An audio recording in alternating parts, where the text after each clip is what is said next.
Orrindara dacha guge addunyanis golgolahu Dugan carra milki dabe dachin dunya dukkanahu Diho guyyan hundafifu batin duga gadi bahe Dachi guutuu qixaan ibsu akka aduutti hangaa'e Ture badeera hin see'in rukutamnaan mataan isaa dachee keessaa gadi fagoodha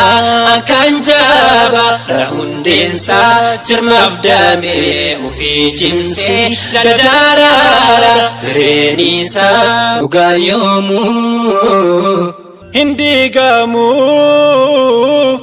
Okotame Madahulle Dugadam sud Yomun chinu Hangam humnan Jabanulle Hedun chabe Chabsuf yale Indagatin senakane kan dhuga maksubayati darigahe hamagaro adunuga nurra nurki dukani nurra marmara Dukkanni deemsanu dorke akkan deemne nu sakalu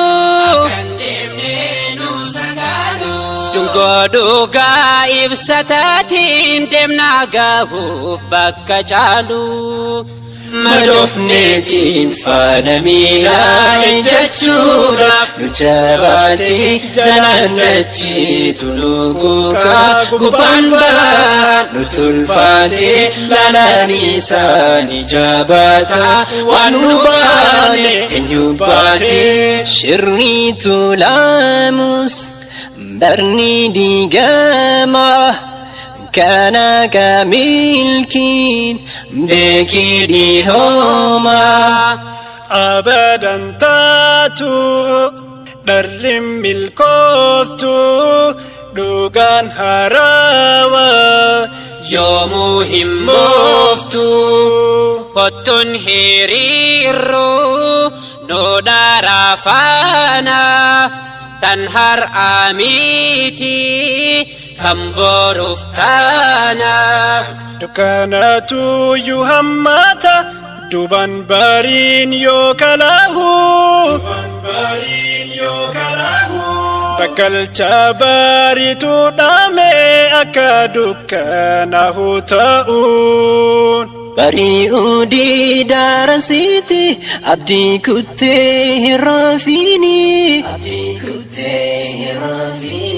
Dukana firti garaki yamsa duga hinafini Madofneetiin faana miilaa jechuudhaaf nu jabaatee jalaan dachiitu luguukaa gubbaan ba'an nu tulfaatee lalaan isaanii jabaataa waan nu baane eenyu baatee Gamtoomanii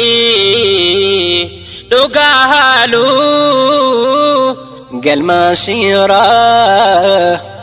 mafwallanu Tabishiran ijarame Jigamunsa ishakamu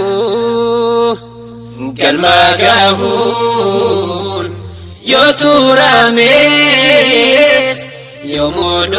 Yomudugan inalamu Daratu caba Dogan hincabu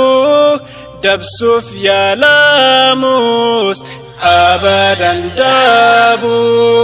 Dukkana dara ni injifanna Nungatu Rabbin Isa abdanna